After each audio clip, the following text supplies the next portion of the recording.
zu unseren schönsten Urlaubserinnerungen gehören. Im Osten steht unser Morgen. Herzlichen Dank für eure nationalsozialistische Gastfreundschaft. Estamos quase em cima dos Oscars e às vezes sentimos-nos obrigados a falar de certos filmes que estão aqui nesta época. Curiosamente, só têm o seu momento de glória à volta destas cerimónias de entregas de prémios. Não que sejam filmes menores ou que estejamos aqui a minimizá-los por isto, mas que de facto existe este ambiente especial para que as pessoas consumam outro tipo de cinema durante a altura dos Oscars. Hoje vamos falar do filme inglês Zone of Interest, que parece estar aí para rebentar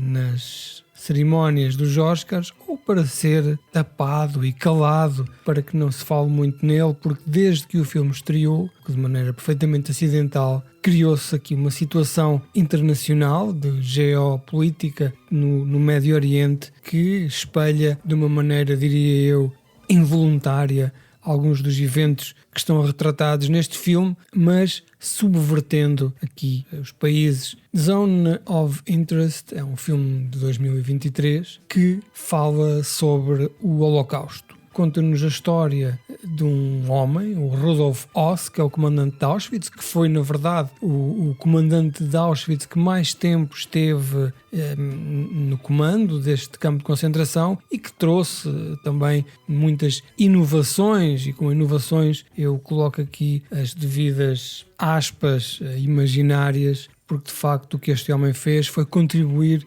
para que se matassem 6 milhões de pessoas com mais eficácia. Este Rudolf Höss tinha uma esposa, que era Hedwig Höss, também famosa nos livros de história cada vez que se fala de horrores da Segunda Guerra Mundial, e o filme roda em volta desta família. Esta família está colocada naquela zona, viveu e construiu a sua vida em redor daquela área geográfica, independentemente e completamente abstraídos do que se passava do outro lado do muro, que é 10 metros do quintal da sua casa. Esta família tinha as suas chatices diárias, as suas rotinas, e há um evento que obriga a que se tomem aqui um conjunto de decisões. Ora, este filme, passado ao lado do campo de concentração de Auschwitz, onde morreram aquelas pessoas todas, lida com problemas menores e mesquinhos que não são no nosso dia-a-dia, nas nossas rotinas familiares, mas no grande ambiente que é toda aquela história em volta daquele campo de concentração, nós começamos já a perceber-nos de que, na verdade,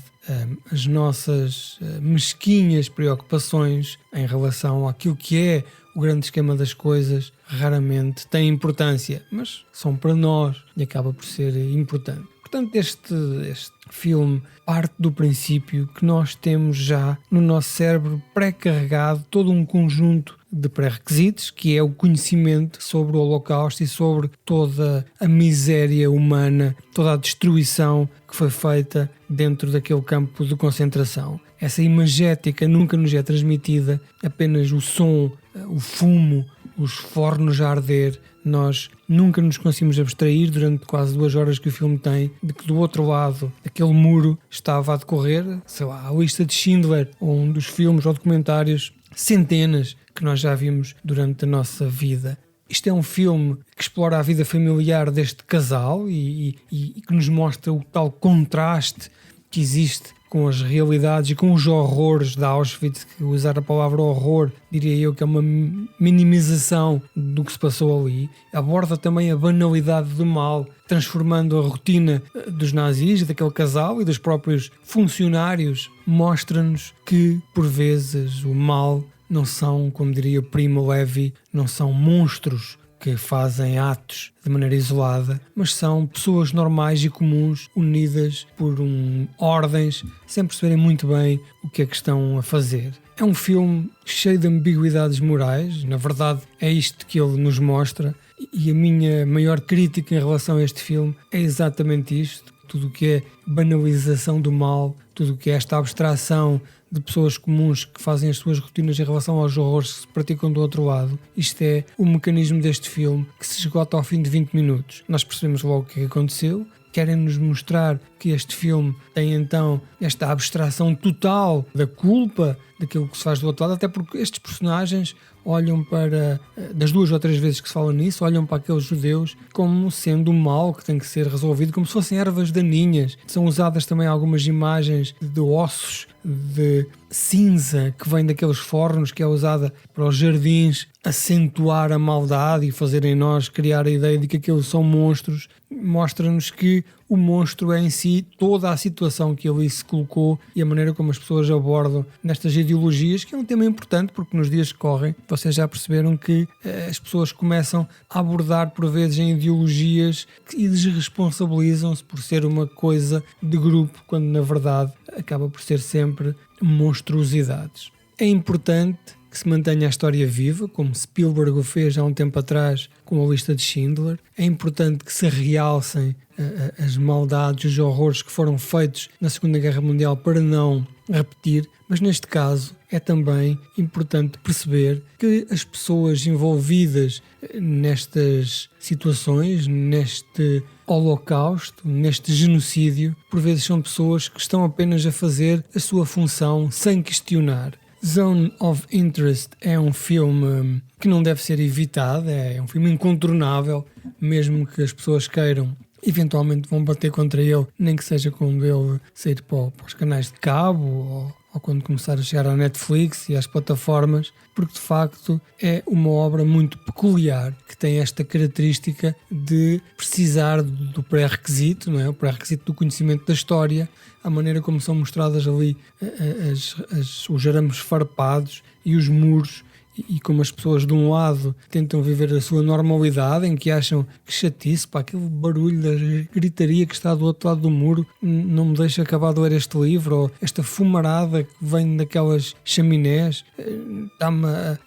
a fazer mal à asma. Porque é que esta malta vem para aqui para ser incendiada e ainda por cima, mesmo depois de mortos, me estão a perturbar a saúde. É este tipo de ideologia que nós ainda neste momento estamos sobre esse perigo e estaremos sempre, porque isto é por ciclos. Este ciclo já vai quase com 100 anos. As pessoas não se lembram, as pessoas começam a achar nesta altura, como nós vimos no livro de 1984, que é ficção, tudo o que está nos livros de história poderá ser ficcionado, poderá ser inventado. Na verdade, existem até negadores do Holocausto, assim como existe malta da Terra plana, que dizem que isto foi tudo uma invenção, mas não se esqueçam que na Segunda Guerra Mundial, e feitos por estas pessoas que estão só a fazer o seu trabalho do dia a dia e depois voltam a casa para beijar as suas crianças, para jantar com as suas esposas e para planear as suas férias nas praias e nas montanhas, estavam pessoas perfeitamente banais. Não se esqueçam nunca que não morreram 6 milhões de pessoas na Segunda Guerra Mundial, morreram quase 60 milhões, sendo que 25 milhões foram russos. Os russos têm esta capacidade de enviar pessoas para a frente de combate até ganharem a guerra, mas